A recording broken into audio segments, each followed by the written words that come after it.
Welcome to the Growth, Grace, and Prosperity Podcast. Join Stewart Heath for down-to-earth conversations with top professionals, entrepreneurs, and leaders who have a story to tell. Let's get rolling. Hello, everybody. I'm Stewart Heath, CEO and founder of Harvard Grace Capital, back here with another episode of the Growth, Grace, and Prosperity Podcast. We're very blessed today to have our guest, Dave Vigerust, who is a very smart gentleman. We've just been talking a little bit, and he does some very high-level things, and he's going to tell us a little bit about that. He's had a very distinguished career, and as you know, this podcast is about hearing great stories about successful people. So, Dave, thank you so much for joining us today. Thank you. Pleasure. Happy to be here. You bet. Let's jump right into it. Anybody who watches this podcast knows that our guests are usually people of a certain age, people like us who've been around for a few years, and which means you've had a long career, probably a few ups and downs. And anyway, when you think back on your career, is there a time that you would say was a game changer and put you on the path where you are now rather than the path you thought you were going to be on? Well, yeah, it was in graduate school. So my childhood dream, and the dream that I had followed for the majority of, up into my 20s, was to go to med school and become a heart surgeon. So that was what I had in my head. That's what I was going to do. I was one of those kind of strange kids who always had an interest in medicine. I don't know how I did it looking back, but I managed to convince my parents to get me a subscription to the New England Journal of Medicine. And I was, 12 years old, 13 years old, probably. And my dad still has every one of those copies that I had when I was a young teenager.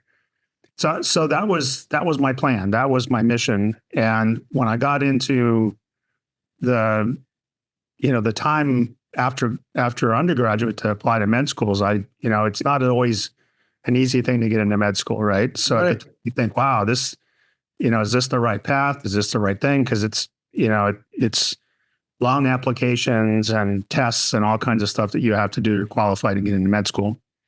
And I didn't get in the first time, disappointed. So I decided to go back to graduate school and get a master's. And while doing that master's, I still had the full intention of going to med school. So I took med school classes. And the mentor that I had at the time told me that I asked too many questions to be a physician. So I came back to her and said, well, exactly what do you mean? She goes, look, you want to understand and know how things work. And as a physician, you don't always get that opportunity. You have to see patients on a rapid schedule. And you don't always have time to delve into it and spend time. And when you look at the way medicine is now, she probably was right. Most physicians just have a few minutes with their patients. They don't have the time to really dig into it and find what's the root cause of this problem, what's the issue. And maybe as a surgeon, I wouldn't have had time for that anyway. But I think that was a pivot point, and that led me to start thinking about maybe doing some additional graduate training and getting a doctorate in research and in bioscience instead of going to the med school route. Now, there have been many times along the way when I've reflected back that I really should have done that. I wish I'd done that. Or should have maybe taken the path where I did a dual degree, an MD and a PhD, so that I would have both of those directions kind of covered, right? But I think that was a pivot point that I didn't expect. I mean, it led me down to this career that I didn't anticipate having, right? Leading a number of diagnostic companies. I've been in medicine and healthcare for the last 25 years or so in different respects and different areas of responsibility. But I think that was kind of the one pivot point that took me from where I had thought I was always going to go to doing something related, but from a different direction.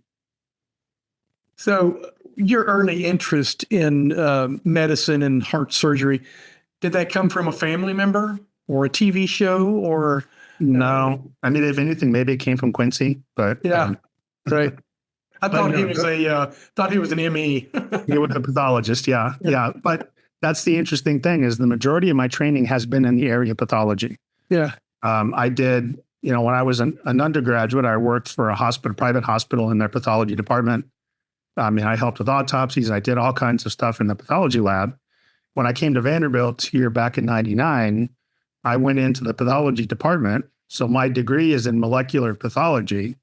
So I kind of stuck to that pathology area in a way, and I didn't anticipate it, right? So that wasn't the plan thing. It just sort of how things fell into place. But no, nobody in my family is a physician. Nobody in my family before me had an advanced degree. Nobody's in medicine, so nobody's a scientist. I was kind of the oddball. And I think still am the oddball. Well, it looks like a pretty useful oddity then. Just looking at your LinkedIn profile and as a pioneering medical device innovation, advancing diagnostics, and an entrepreneur. I hope that you'll get into some more of those details as we work through our time together today.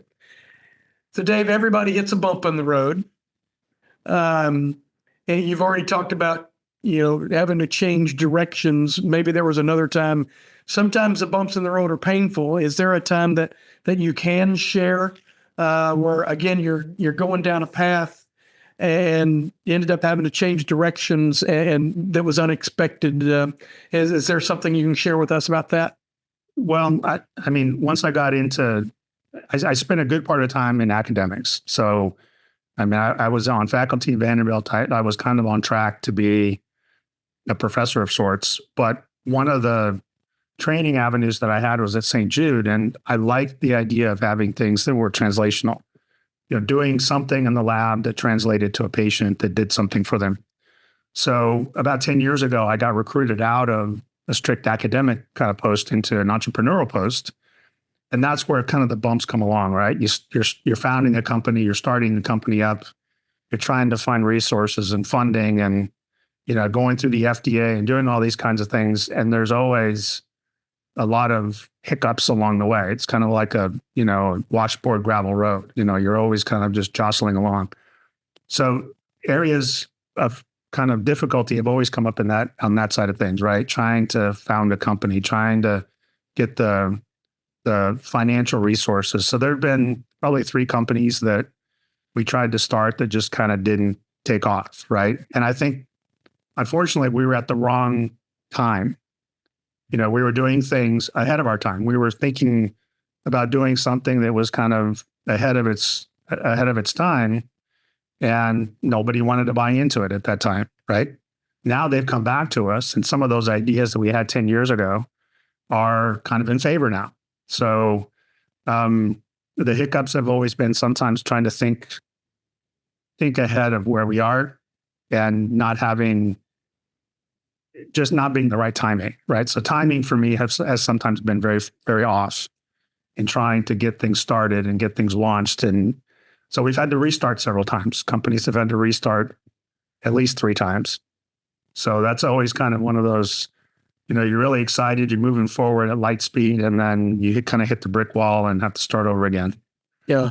That's happened to me a couple of times, which is disappointing, but I think I learn things every time we hit that wall. Yeah. And, now we're on another track to see if we can get these businesses to kick off. If they're not secret or patent pending or anything, can you share one or two of the things, some of the technologies that you had 10 years ago that are just now getting interest? That's interesting to me. And if you can't talk about it right now, that's fine. No. It's actually something that I'm actually promoting right now. So 10 years ago, we were really interested in how certain aspects of our health impact prevention, right? And one of them is our oral health.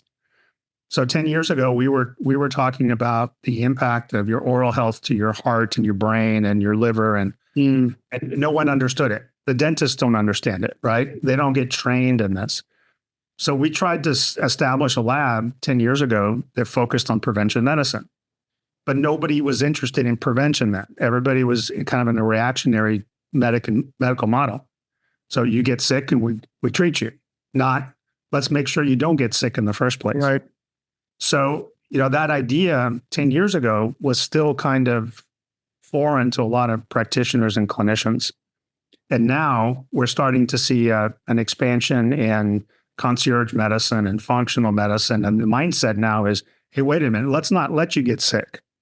Let's do things proactively so you don't get sick, so you don't have a heart attack and you don't have a stroke and you don't have liver issues. So, 10 years ago, it was before its time. Nobody understood how to use it and nobody understood the value. And now that we're starting to see people more, and I give some credit to COVID for this, is that people started to understand a little bit more that they needed to be self-advocates.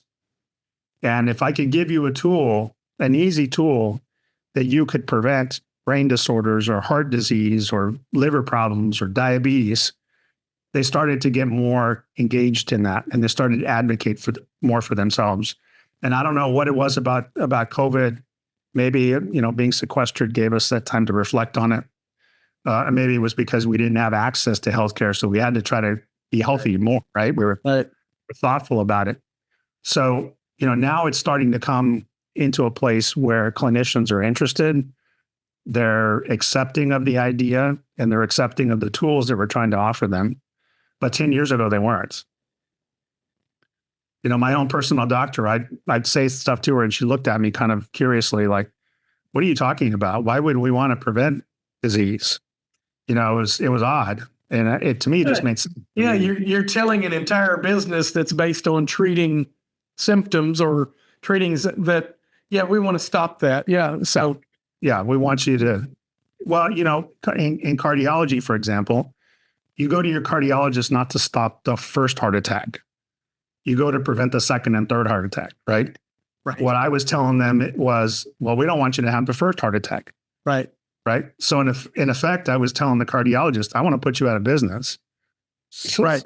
So you want to hear it. Right. So I've heard dentists say that, about why do you want fluoride in the water, that kind of thing. So, yeah.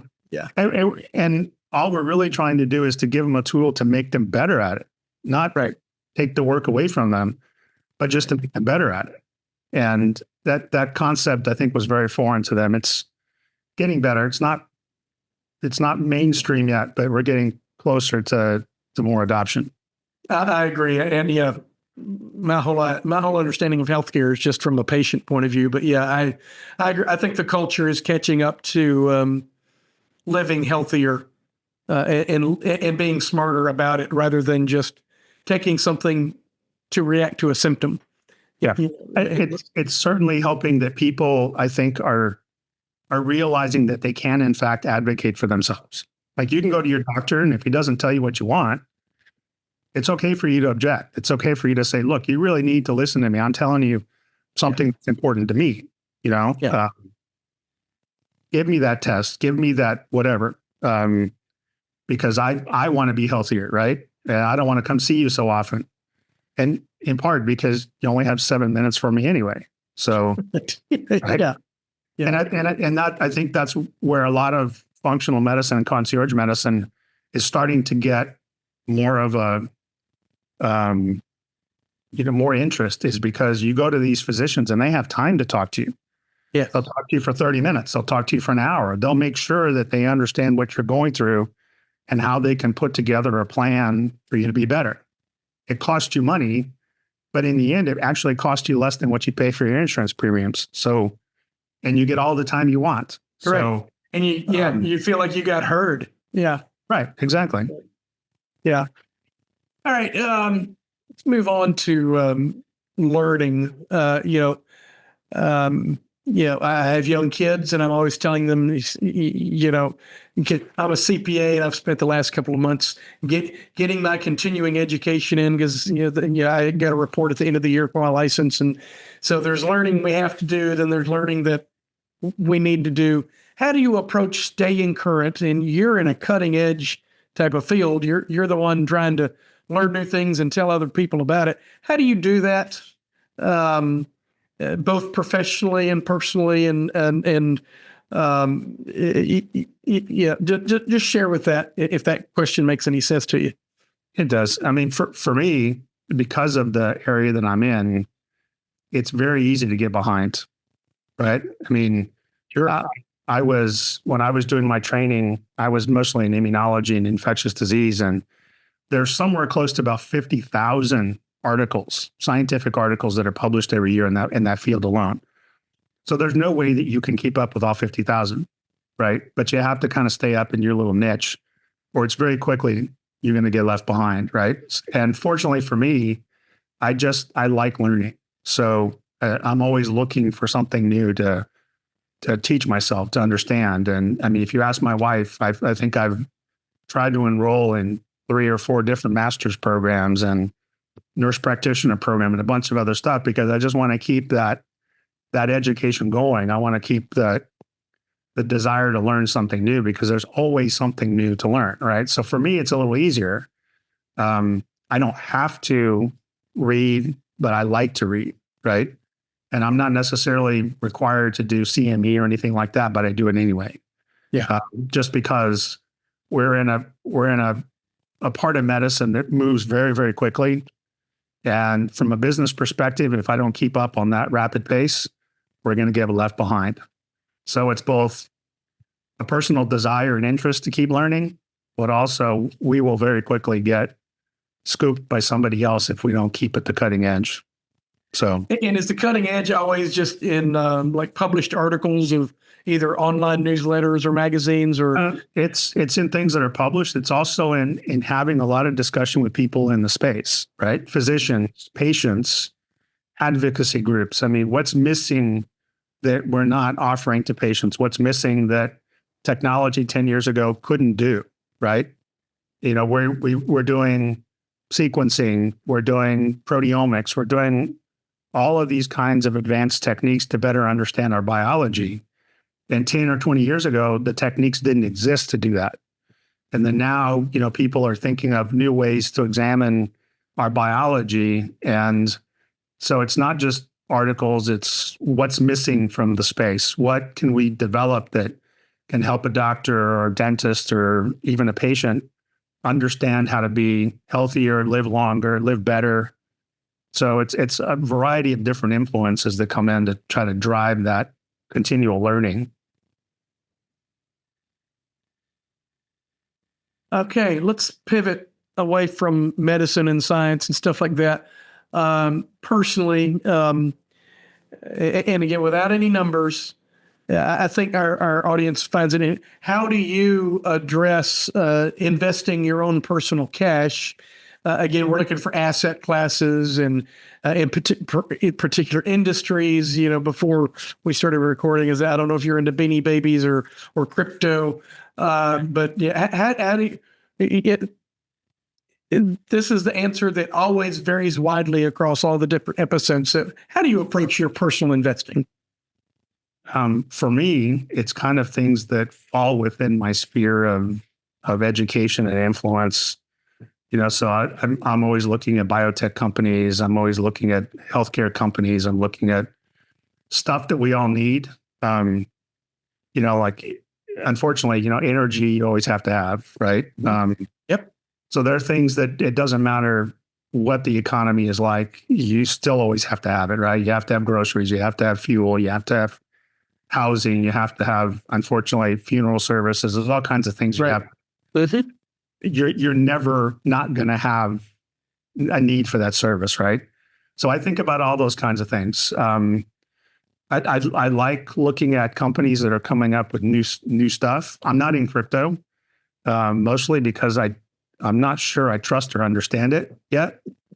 Now I haven't. That's the most common answer here. Is that I don't understand it, and I don't either. Yeah, I know it's been around for 15 years. I sort of get the blockchain and the whole concept, but it's a little bit difficult for me to invest into something that's an intangible. Yep. That exists in the vapor somewhere. Yep. I can't put my hands on it, right? I mean, if I invest in a company, I can get a stock certificate or can go out and look at their product. I mean, there's something I can look to see that's tangible. The crypto, I have trouble investing into something that's going to go off into the vapor that I don't know. I mean, if you lose track of your pin or whatever it's called, it's gone, right? Right. And there's only so much of it, right? There's only Yeah. There's a finite amount. They're constantly mining more every day, which I don't understand. What do you mean you're mining it? But at some point, I think it's finite, right? There's like 21 million coins or something like that are out there, and that's it. And once you reach that, what happens? Now, I guess from the financial perspective, since they were above 100,000 yesterday, I probably should learn a little bit more about it, because it does seem to be something that has been accruing quite a bit of value since it started. Yep. Right. Definitely has. And it was 100,000, plus yesterday, and it could be 30,000 by Christmas, for all we know. But I guess it's taken some pretty good plunges, in the not so recent past. And again, I don't know why. I don't know what drives it up. I don't know what drives it down. Yeah, it doesn't seem to have anything to do with supply and demand, which is like, well, I do understand, Right. I have investments in technology and some bioscience and some other things that I've been part of. But to me, it's a tangible thing. I can see it. I can see it work. I understand why it works. I know what the benefit is to the consumer. So to me, it's probably more conservative. It's safer because I know it, but at least I know it's one of those things that you're always going to need. Yeah. Right. I think it's close to the number one rule of investing is invest in what you know. So that makes sense. Are you doing private deals or only public stock or some of both? Some of both. Yeah. I think the majority of the stock that I have is in private companies that I've had some consultation with or had worked with at some point or another. And, they're two of them are probably pretty close to an IPO. So I hope that goes well, but, but I have some level of trust in that because I've seen the inside of it. Right. So I understand how it works and why it works and the benefit and that sort of stuff. So I feel comfortable having that as an investment, but, I guess I'm not 20 anymore, so I don't have the same tolerance for risk, maybe. Right. Probably the same reason neither one of us do any crypto. It does seem to be a bit of a generational investment, I'll say. So, all right, we're coming to the end. We got one more question. Dave, if you were mentoring someone, or if someone just wants to follow in your shoes, what one piece of advice would you give them? The thing that has benefited me more than anything else is having the sense not to give up. In my particular area, there's a lot of failure, right? In science, there's a lot of failure. You do an experiment and it fails. Okay, it's going to fail 100 times before it succeeds. And that's kind of what happens in business too. And it's what's happened in my career is there's a lot of times when it doesn't work and you still have to get up the next day and try it again and keep trying because eventually it will work and it will. So I have a couple of students that I've mentored, and that's kind of the thing I've told them is that, you're going to have a lot of adversity. You have to just keep trying because failure is not something that's going to be rare. It's going to be something that's more frequent than success.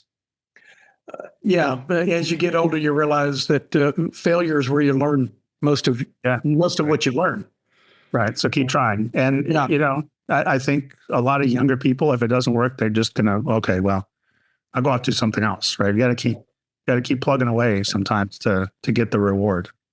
That's great. That's pretty deep. I really appreciate that. So, want to thank you for being here and taking the time. As I always say, anybody with a C-level title has no time. So we appreciate you being here. If anybody who watches this episode wants to be able to reach out to you, what's the best way for them to do that? Well, the easiest access is through LinkedIn or so, but or through one of the companies that I'm part of. Okay. Well, we'll make sure that your LinkedIn profile is in the show notes. So it'll be easy for people to be able to click on that, reach out to you through LinkedIn. Dave, again, thank you so much for taking the time. And audience, thank you for watching this episode. I hope you come back for the next episode of the Growth, Grace, and Prosperity podcast. Y'all take care. Thanks for tuning in to the Growth, Grace, and Prosperity Podcast.